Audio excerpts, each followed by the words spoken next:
You are looking at Julian's pronunciation guide, where we look at how to pronounce better some of the most mispronounced words in the world, like this other curious word. But how do you say what you're looking for today? Let's learn how to pronounce this word from French. How do you say onion or onions, the vegetable, the root, in French? Oignon. I know the spelling is very confusing, even for French people that doesn't respect the standard French pronunciations. There's always exceptions in French. That's one of them. Oignon. The I there is essentially silent, so don't worry about it. Just pretend there's no I in the word. Oignon. Oignon. That's one onion.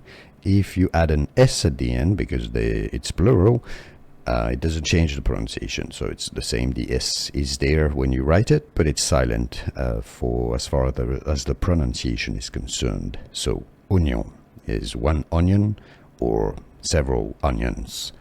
French pronunciation for onion, how to say onion in French, oignon.